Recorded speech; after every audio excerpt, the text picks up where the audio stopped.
નમસ્કાર, સ્વાગત છે આપ સૌનું.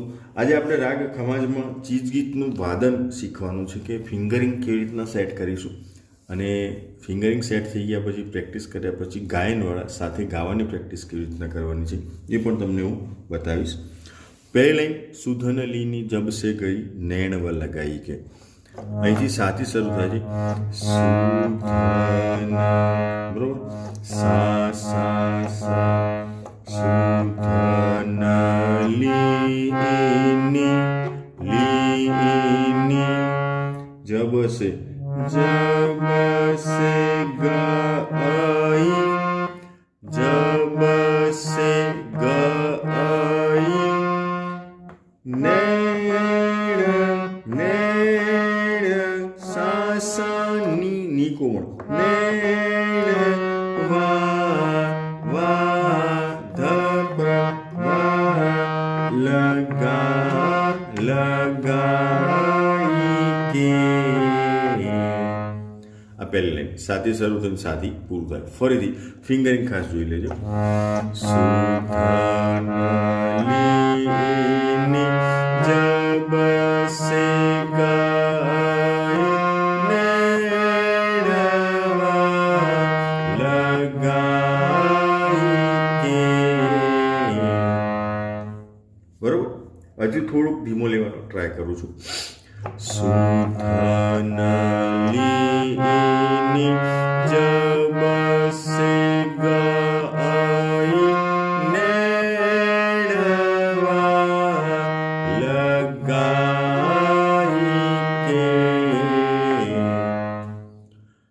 બીજી લાઈન નૈણવા લગાઈ મેરો જીયરા હરાઈ કે. અહીંથી શરૂ થાય સીધા તાર સપ્તકના સાદી. નૈણવાલ આટલે સુધી એક જ સ્વરૂપ છે. નૈણવાલ છ માત્રા. નૈણવાલ ગાઈ ગાઈ નિશાની મેરો મેરો ધમ મેરો. પછી જીય જીય ની ની ધ જીય રા જીય રા. ઓકે, જીય રા હરાઈ કે. ફરીથી નૈણવા લગાઈ મેરો જીય રા હરાઈ કે. બે લાઈન પાકી આવડી જાય પછી આખી સળંગ વગાડવાની કોશિશ કરવાની. પરફેક્ટ સળંગ વાગવી જોઈએ, કારણ કે આ જે તાલ છે એના ખાંચા અલગ છે, એની ફિંગરિંગ અલગ છે, આખો ઉઠાવ અલગ છે. બે લાઈન સુધનલીની જબ સે ગઈ ગઈ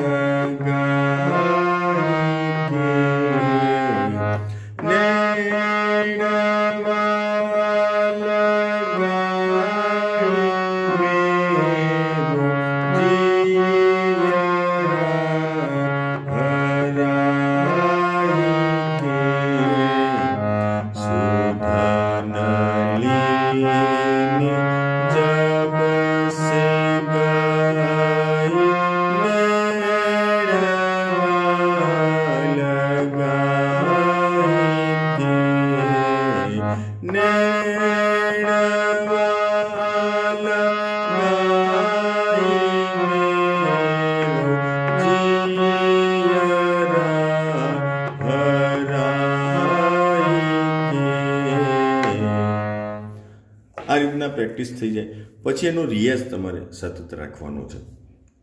એવું નહીં કરવાનું કે 4 લાઈન 5 લાઈન હોય કે 6 લાઈન હોય, સળંગ વગાડી દીધી તો તમારે સમય બહુ વ્યતીત થશે. એક જ લાઈન પકડો, એ લાઈન પરફેક્ટ કરો, પછી બીજી લાઈન પકડો, બીજી લાઈન પરફેક્ટ કરો, પછી પહેલી ને બીજી સળંગ વગાડવાની કોશિશ કરો. આ રીતના તમે પ્રેક્ટિસ કરશો તો ચોક્કસ તમને સફળતા મળશે અને જલ્દી મળશે, સમય તમારો ઓછો બગડશે. બરાબર છે? તો નેક્સ્ટ લેસનમાં આપણે અંતરો લઈને મળીશું. ત્યાં સુધી આવજો. Good bye, good day.